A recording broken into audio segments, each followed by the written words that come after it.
Clip you're about to watch now is the exact moment the executive governor of Abia State, Governor Alex Otti, actually visited Absu, that's Abia State University. And yes, he visited the university, the state university, and yes, he saw the very bad state of the university. Look at how the place is looking like a primary school, a local primary school for children. Well, the governor wasn't really happy with the development, the hostel of the students, their classroom and everything. And he first of all apologized to them and told them that he is going to look into the situation immediately and ensure they have a good facility. Enjoy the video. Please don't forget, drop a comment.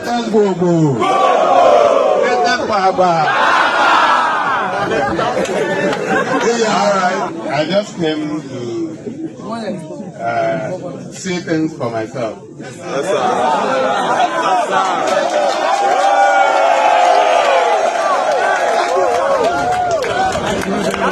And I know I should take you by surprise, take the management of the and leadership of the university by surprise.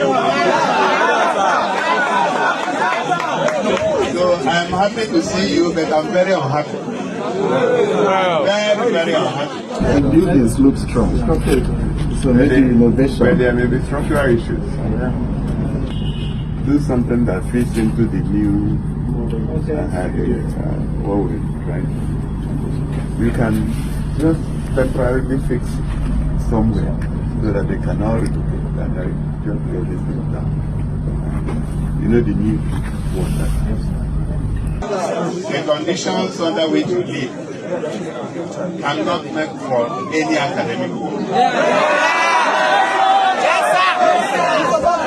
So for those of you who do well in spite of these conditions, we must congratulate you.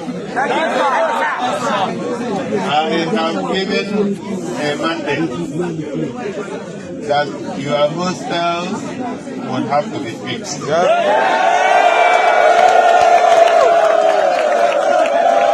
You need to locate it. So, and I don't want to do anything twice. So if you want to do the faculty of agriculture, it should be done once. But I've given you people how many months did I give you? We should be ready by July. Are you able to do that? Yes, sir.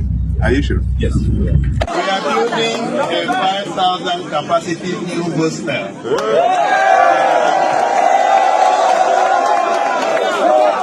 While that is going on, we must find an organized way to fix your rooms. Are you able to reach here? You can read. I'm so sorry. We'll change all this. Stay here. That means you cook here. Why? There's no cafeteria. You have cafeteria.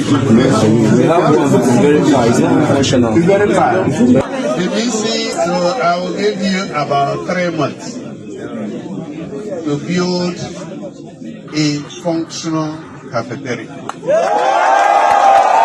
If you keep me go to the record, there's lots of money at this time. After it's done you, then you'll be inherited from her. So you must solve it. I'm here to help you solve it.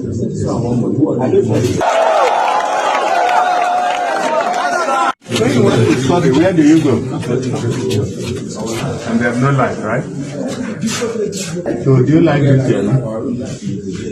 I'm so embarrassed.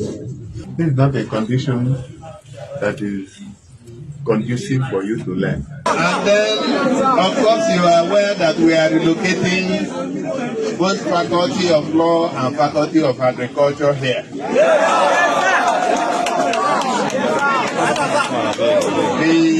We are just coming from the Faculty of Law. And the building is dilapidated. We'll pull it down and build a new one. We'll also build one for agriculture so that none of you will be here. Work will start in the next 1 week. So if you build a habitable hostel, there will be light, there will be water. if they have met and tried to resolve whatever, I think Abians will be more happier with what the governor have said. While the government has made notable progress, and there are still criticisms from challengers or oppositions. How is the administration addressing concern raised by the public and the opposition figures? You mean generally? Generally. No, you see, this is how it's done in a democracy, and these things shouldn't be taken to the heart. Disagreements, opposition views, for me, play a critical role in deepening democracy. We were in the opposition. You played it very well. We played it very well.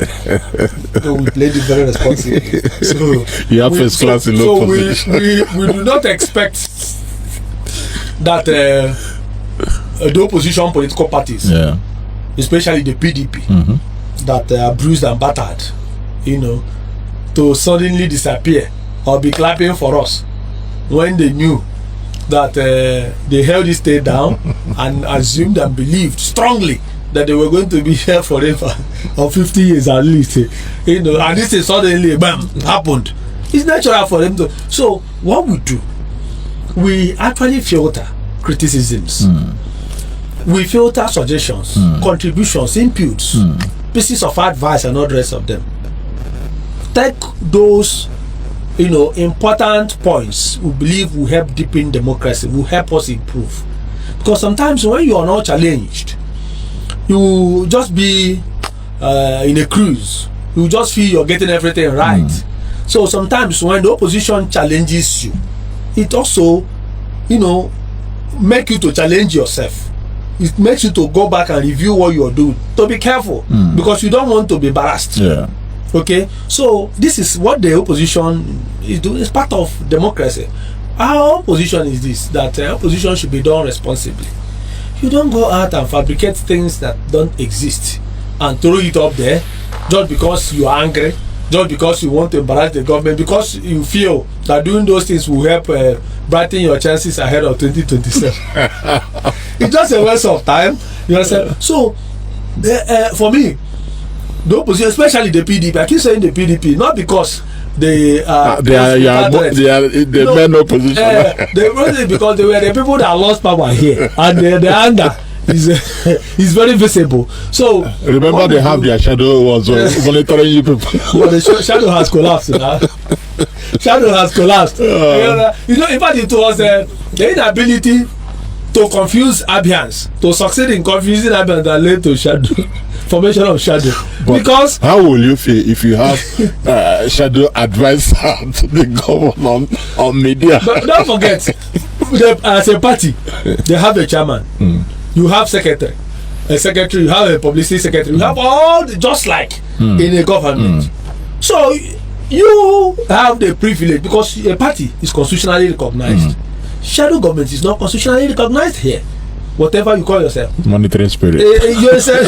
So you could have used those platforms, those party mechanism to challenge, to oppose, because the party is recognized both in the Constitution and the Electoral Act. So, but for you to now come up with the other one, now of course we will not keep quiet and sit idly and watch them do that. So what the opposition in the state is not that our joy is that key leaders of the opposition are aligning, even while still in their political parties, because they've seen that the governor aligning. How are they coming from the backyard to meet you people? Because you don't know what they have. Our viewers, we don't know. Tell us, they are watching. They are reaching out. Can you imagine? And the argument is that this is our state. You are doing well. We are making progress. Every part of the state is being opened up. You see roads being built, quality roads. You see what is happening, the bus shelters that are being set up, and look at how beautiful the roads are. If you go to Aba, you will be shocked. You drive around Aba in the night. I'm not talking about what is not verifiable. Just go to Aba one night and sleep and drive around and see how beautiful everywhere is looking. Street lights everywhere. Our Operation Zero Pothole is working. Operation Light Aba is working. So measures are being put in place to make the state habitable for everyone. to make the state comfortable for every state. It doesn't matter the political party you belong to. So these leaders are seeing these things and know that the right direction to go is to align with the governor to step, because he is popular, he's on ground, the people. It will be difficult for anybody to step out there and say you're campaigning, you campaign. All right, we're not talking 2027. All right, thank you very much, Honorable. I will use that, Honorable, because how you have been speaking to Nigerians, Abians on this studio. I will use that, Honorable Ferdinand Ekoma. It's been a pleasure having you on Political Perspective.